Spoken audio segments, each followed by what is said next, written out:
Hi. So mostly just a quick update on what the NDK has gone through in the last year, and a little bit forward-looking stuff, as well as a tiny bit of advice on the 64-bit transition that's coming up. That's me, Dan Albert. That's where we have our bug tracker and some wiki and some announcements and stuff. So in the last year, we've done R15 and R16. R15 is when we switched over to the new form of the headers, which has the one single blob of headers that are correct for every API level instead of having a bunch of bug fixes only in the newest one, and the old ones are just horribly out of date and broken.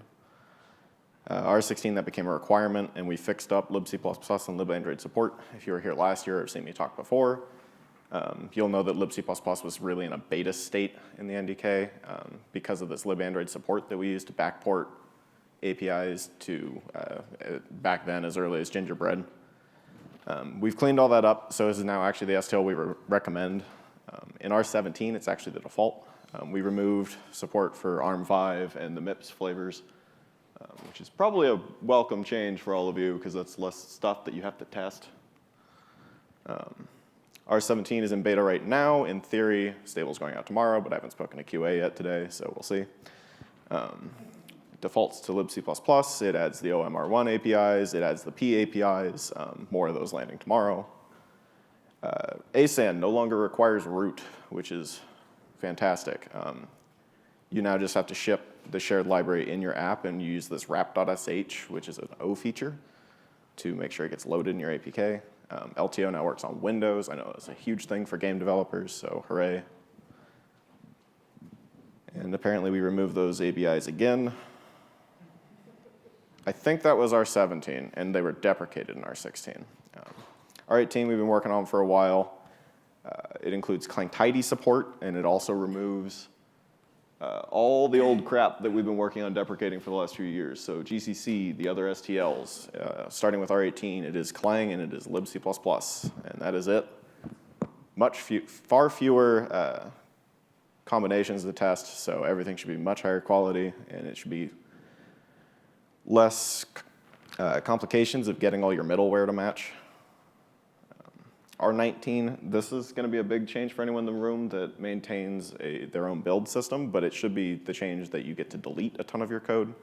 All of the tool chains are just going to be standalone tool chains. Android will start working like a normal cross compiler where you just call Clang, you say I'm targeting ARCH6426, and it just does the right thing.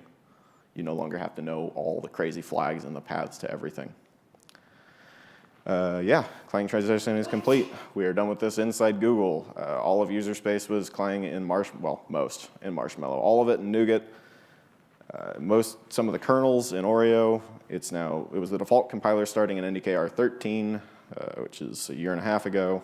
It is the only one in the next release. It's probably less exciting for this room, but new APIs and stuff for libc. The Clang Fortify source is a security measure that maybe people in this room care about. It'll do things like check buffer overruns at both compile time and some mitigation at runtime. Again, P, more APIs. CPU profiling, we ship simple perf in the NDK. It has, for ages, had a command line interface, but in Studio 3.1 it's got a UI, which looks like that. The command line tool itself can spit out these flame graphs, which are really cool, helpful for drilling down into what exactly is going wrong. Updates on command line tools to O and P. Got a whole bunch of new things in Toybox. ADB has been sped up on USB 3. And like I said, advice on the 64-bit transition. We're not trying to create fire drills here. It's really for the users. They only have to run one Zygote if you have a 64-bit only device. If there are any reasons why you can't hit the 2019 deadline on that, let us know. We do want to know about that, and we'll work with you to try to sort that out.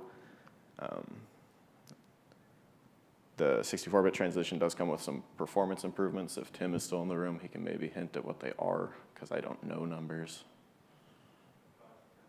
5 to 10%. Okay, that was my guess. And that'll vary based on your application, obviously. Having the higher minimum min SDK version, since 64-bit only came in L, you can't target anything lower than L, which means you have newer APIs available. You don't need libandroid support. And we are working with all the engine companies to make sure that their engines are 64-bit ready by the time this happens, so you know who you are.